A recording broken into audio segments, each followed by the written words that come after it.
Assalamualaikum warahmatullahi wabarakatuh.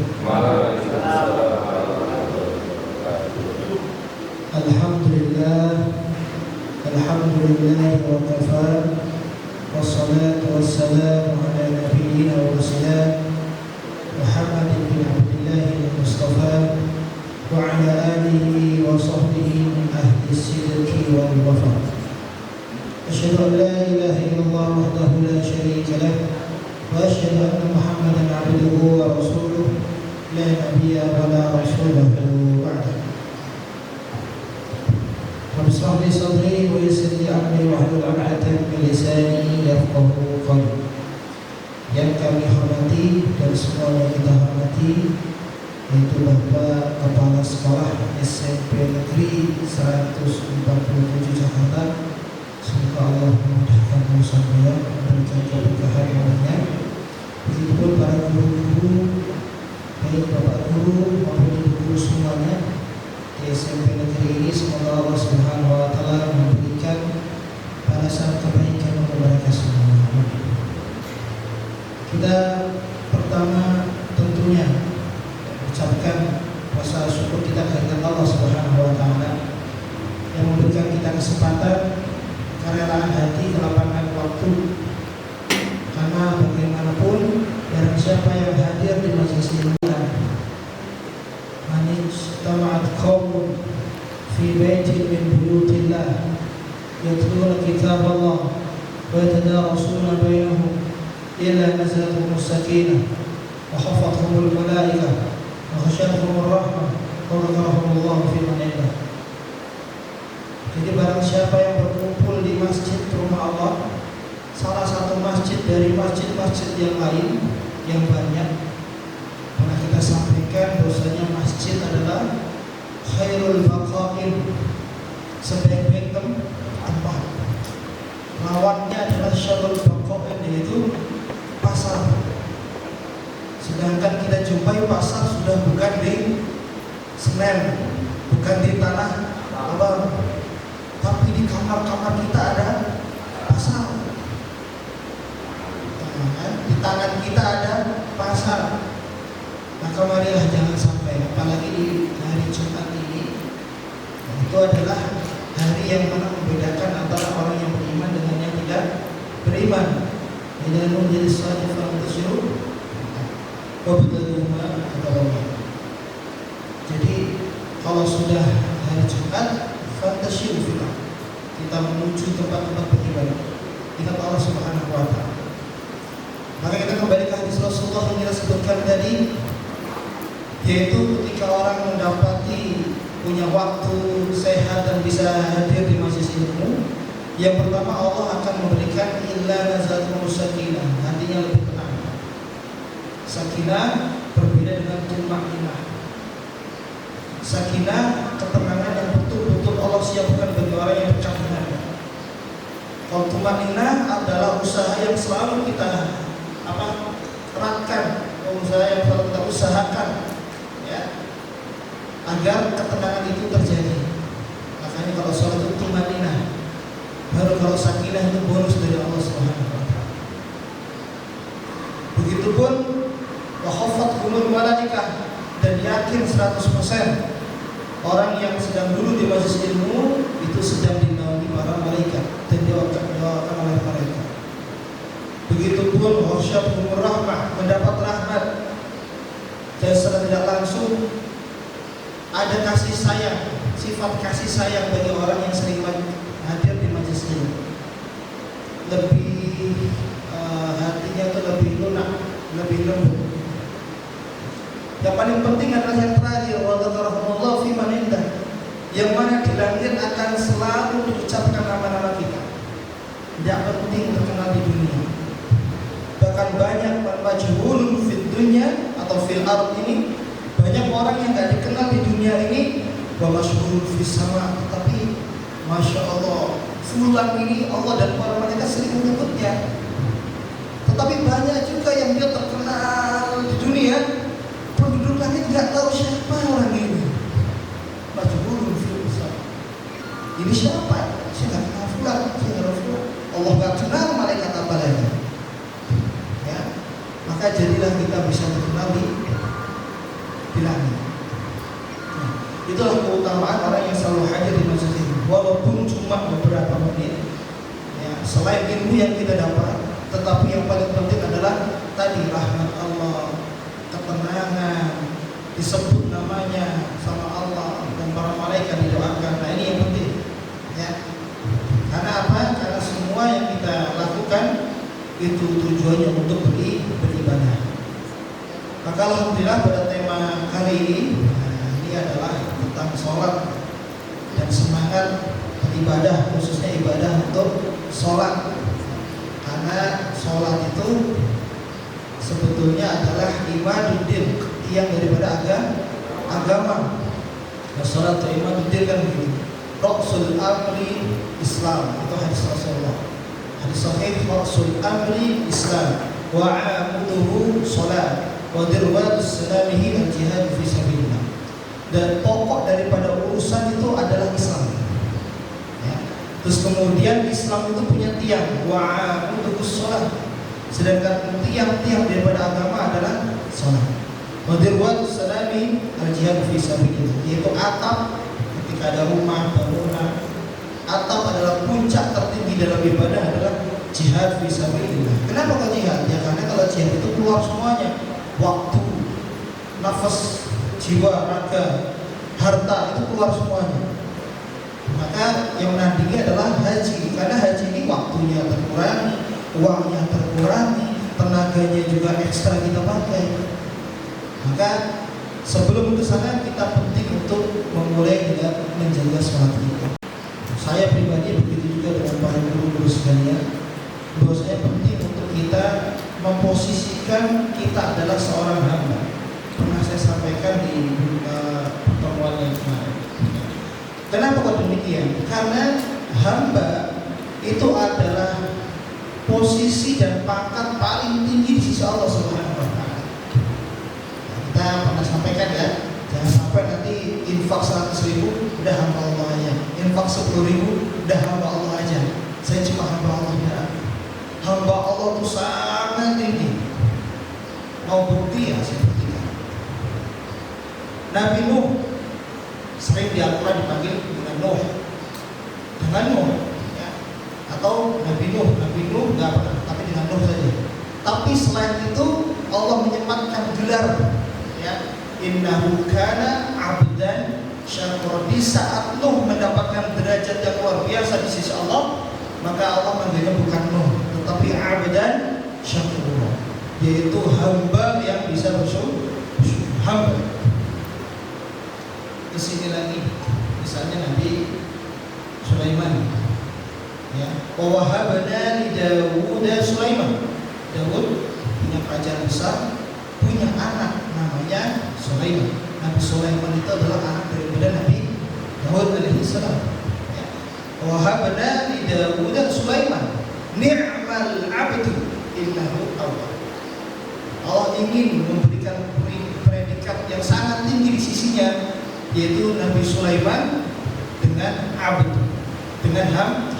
Kita tahu ya Nabi Sulaiman memiliki apa saja yang dia punya dari kerajaan, pada tentara, pasukan, wilayah, kekuasaan, bahkan bahasa kaya juga, harta. Tetapi di saat mencapai puncaknya, gelar abdun, gelar penghambaan itu tersematkan kepada beliau. Begitupun dengan nabi-nabi yang lain. Contoh Nabi Zakaria, Maryam ayat 2, dalam ayat Dzikru rahmat rabbika 'abdahu Zakaria. Allah pernah memanggil Zakaria saja dalam Al-Quran, surah Maryam, lebih banyak, surah Al-Imran ada juga. Tetapi sesekali Allah memanggil Zakaria dengan 'abdahu Zakaria, yaitu Allah sematkan abd, hamba kepada Zakaria. Bahwasanya kalau Nabi disebutkan abd, seseorang disebutkan abd, berarti itu adalah posisinya sangat mulia di sisi Allah Subhanahu wa Ta'ala. Ya, kita cek lagi Nabi yang lain misalnya. Nabi Muhammad ya, langsung saja ke Rasulullah SAW. Di saat itu Rasulullah jangan ditanya sholatnya, kalau sholat malam itu panjang sekali. Sampai tatkala itu Rasulullah sholat membaca surat Al-Baqarah. Rasulullah mengimami sholat malam.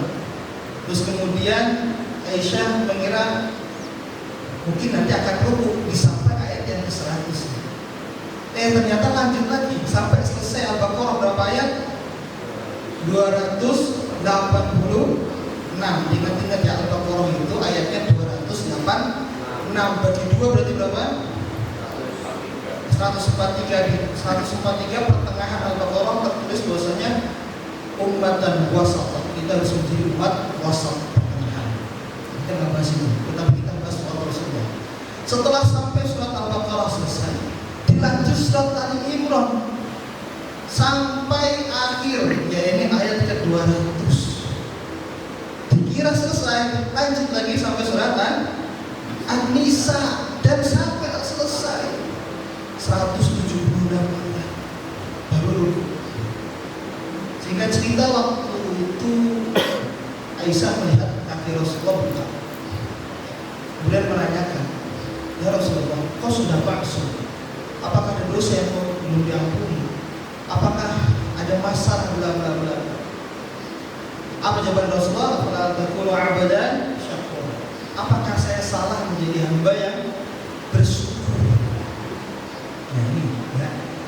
Jadi terkadang banyak sedikitnya ibadah kita itu sejalan atau segaris atau sama dengan besarnya rasa syukur yang kita miliki. Zaman dahulu dapat apa, dapat ini, dapat itu langsung dekat sama Allah. Makin rajin lagi ibadahnya. Maka pernah saya sampaikan kalau nggak salah atau udah belum ya. Ada 3 tipe orang dalam beribadah. Yang pertama itu tidak mau dia ibadah sampai betul-betul Allah kasihkan apa yang dia minta. Jadi yang dulu, oh kalau Allah kasih, nah, oke lah. Tapi kalau Allah enggak, saya nggak akan ibadah sampai dikasih. Tipe yang kedua dimaksain, nuntut. Yang kedua ngancem. Saya udah ibadah, saya udah apa? Dengan harapan nanti akan mendapatkan dunianya. Ini tipe yang kedua. Udah nggak apa-apa, saya ikhlas ibadah, saya ikhlas capek ibadah. Tapi masa saya nggak dikasih ini? Nah, yang ketiga adalah mau dikasih dan bagaimana keadaannya, bagaimana kondisi kehidupannya, tak ada urusan. Dia tetap beribadah kepada Allah Subhanahu wa Ta'ala. Ini yang luar biasa yang ketiga. Sering sekali kita ibadah itu pakai syarat, padahal wa ma khalaqtul jinna wal insa illa liya'budun. Syarat hidup kita itu untuk beribadah. Dan saya sudah sampaikan ibadah itu apa? Ismun jami' likulli ma yuhibbullahu wa yarda. Jadi ibadah itu sangat umum sekali dan luas. Bahkan apapun yang di dalamnya ada ridho dan kecintaan Allah, ada cinta dan ridho Allah, itu adalah ibadah. Maka duduknya kita ibadah, ngajarnya kita bisa jadi nilai ibadah, minumnya kita ibadah, makannya kita ibadah. Tapi juga bisa jadi itu hal yang mubah saja. Jadi karena niat itu yang mubah bisa jadi ibadah. Karena niat juga yang ibadah bisa jadi maksiat. Karena niat persoalannya. Maka paling hebat siapapun di antara kita adalah kita menjadi hamba yang siap betul-betul menjadi hamba Allah Subhanahu wa Ta'ala. Bukan hanya namanya saja. Oh saya adalah hamba. Mungkin makhluk iya, makhluk Allah iya. Kalau hamba apa yang sudah kita perbuat untuk Allah dan Rasul. Misalnya Rasul mengatakan khairukum li ahlikum. Sebaik-baik kalian adalah yang paling baik kepada keluarganya. Maka seberapa baik kita dengan keluarga kita. Jadi apa maksudnya? Sama jadi guru misalnya. Nah, bagaimana sih Allah dan Rasulnya membimbing kita, ya, mengarahkan kita menjadi guru yang diridhai Allah dan Rasul, kita pelajari itu. Jadi apa? Urusan dunia kita dapat, ya, urusan pekerjaan kita dapat, tetapi urusan kita menjadi hamba juga dapat. Maksudnya sejalan. Tidak hanya kita mengabdikan kepada yang tadi, tetapi yang utama adalah mengabdikan kepada Allah dan Rasul. Insya Allah dapat mengabdikan kepada negara, mengabdikan kepada sekolah, mengabdikan, insya Allah dapat. Dan pahalanya tadi tidak terlupakan juga, tetap akan dapat di sisi Allah. Maka begitu pun dengan sholat. Sholat itu kata Imam Al-Ghazali, bahwasanya perkara yang mudah sekali ditinggalkan adalah sholat. Perkara yang mudah itu adalah meninggalkan sholat. Padahal sholat itu, ya Allah, seperti yang khotbah saya sampaikan tadi, cara penyampaian di waktu disyariatkan sholat saja sudah berbeda. Khusus inda sidratil muntaha, indal jannatul ma'wa, dekat surga di sidratul muntaha. Khusus syarat-syarat sholat khusus, waktu-waktu sholat tertentu, kaifiyah bagaimana kita sholat juga, shallu kama ra'aitumuni usolli. Jadi gak mungkin bisa kita tinggalkan. Jadi ibarat kalau sholat itu adalah ya sudah hal yang menjadi kita harus melakukan, ya kewajiban kita. Kita hidup ya kita sholat. Orang kita mati saja harus sholat. Jadi gak pernah libur maksud saya. Kalau puasa nih, perpergian, safar, sakit, gak usah puasa, gak usah. Bahkan yang gak mampu lagi bisa puasa, bisa bayar. Iya. Tidak kalau gak mampu. Tapi kalau sholat gak bisa, ya berdiri, duduk, tiduran, dimanapun sholat. Ya. Sampai cuma bisa kedip saja sholat. Sampai nanti sholat. Itulah sholat. Hebatnya sholat. Bahkan bainal rajul wa bainal kufr tarkus sholat. Ya, itu batas antara lelaki atau seseorang dengan sholatnya, dengan kekafirannya adalah sholat. Jadi tinggal nanti dua pilihannya, ataukah dia kafir. Kafir ini kan artinya menolak ya, atau menutupi lah ya, ini ya. Sedangkan kalau kafir ini dia terang-terangan menolak sholat, menolak kewajiban sholat, menentang sholat, nah jelas itu. Tapi kalau hanya di dalam hati, ya munafik. Kenapa? Karena munafik itu kafir tetapi di dalam hatinya dia masih sholat bersama barisan kaum muslimin, bahkan masih ikut berperang dengan kaum muslimin perang Uhud. 1000 berangkat melawan 3000 di pertengahan jalan Abdullah bin Ubay bin Salul ya, dengan 300 orangnya mundur, akhirnya 700 lawan 3.000 musuh. Jadi seperti itu orang munafik. Nah, sedangkan orang yang mengaku beriman dan mengaku Islam tetapi dia melakukan maksiat dinamakan fajir atau orang yang berbuat dosa. Maka kalau kita mau serius dengan sholatnya, dengan sholat yang kita lakukan, berarti kita yang harus perlu diketahui pertama adalah pentingnya itu sholat. Pentingnya itu sholat. Dan sholat itu bukan hanya anjuran, kewajiban. Kalau anjuran bisa jadi begini, ya yang sholat alhamdulillah, yang sholat gitu ya. Yang enggak ya lagi belajar, enggak. Tapi kewajiban. Seakan-akan kalau tidak sholat kita punya masalah dengan Allah Subhanahu wa Ta'ala. Padahal kalau kita lihat ya bagaimana itu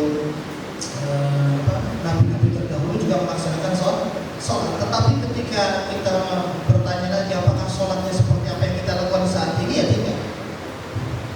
Itu umatnya Rasulullah yang pakai sholatnya caranya. Itulah sholat. Begitupun doa Nabi Ibrahim, Rabbi ja'alni muqima sholati wa min dzurriyyati rabbana taqabbal du'a. Minta agar keluargaku dan keturunanku itu termasuk orang-orang yang menjaga salat. As-salatu ala waqtiha. Kata para ulama yang lain seperti Ibnu Hibban ya, itu mengatakan as-salatu li awwalil waqt. Agar sholat kita bisa terjaga, coba didahulukan di awal waktu. Walaupun beritanya yang penting sholatlah, jangan sampai meninggalkan sholat. Dalam waktu sholat itu walaupun kita sholat di waktu-waktu akhir, tetapi apa? Biar kita istiqomah diawalkan terlebih dahulu. Kecuali ketika keadaan yang memang tidak mungkin ditinggalkan, ya, doruri, ya, itu silakan. Tetapi apa? Tetap lebih diutamakan mengawalkan waktu sholat, karena itulah bisa mengkhusyukkan sholat bersama. Itu semangat. Nah, iman juga demikian. Ya. Iman yazidu wa yanqus, yazidu bitta'ah wa yanqusu bil ma'siyah. Bisa nambah dengan ketaatan kepada Allah dan bisa rendah atau berkurang karena maksiat kita kepada Allah. Sebetulnya adalah yang membuat kita nggak semangat sholat itu adalah penyakit hati kita. Karena penyakit hati itu jarang sekali kita ujub, lebih bangga, lebih merasa bangga, lebih baik dari orang lain, terus kemudian merendahkan orang lain, sombong, terus kemudian ada iri dengki kepada orang lain, ada rasa ghil, ghil itu penyakit hati. Yang kadang kita juga berdoa atasnya, ya. La taj'al fi qulubina ghillan lil ladzina amanu, bukan kafaru. Berarti apa? Sudah diprediksi sama Allah bahwasanya nanti orang yang beriman satu dengan beriman yang lain akan punya masalah hati. Satu iri dengan ini, satu punya masalah hati dengan itu. Itu sudah bukan ghillan lil ladzina kafaru. Kalau orang kafir nggak ada urusan. Maka yang kita berlindung adalah kita punya masalah dengan orang yang beriman di luar kita. Ghillan lil ladzina amanu. Mungkin nggak saling berantem, mungkin nggak saling bunuh-bunuh, tetapi apa? Hatinya yang selalu orang bersih. Nah disitulah yang terkadang membuat kita lupa dan lalai akan sholat. Maka yang sedikit ini silahkan biar nanti lebih produktif, ya, bisa ada tanya jawab. Semoga yang sedikit ini dapat bermanfaat. Qul qawli hadza astaghfirullah wa lakum. Assalamualaikum warahmatullahi wabarakatuh.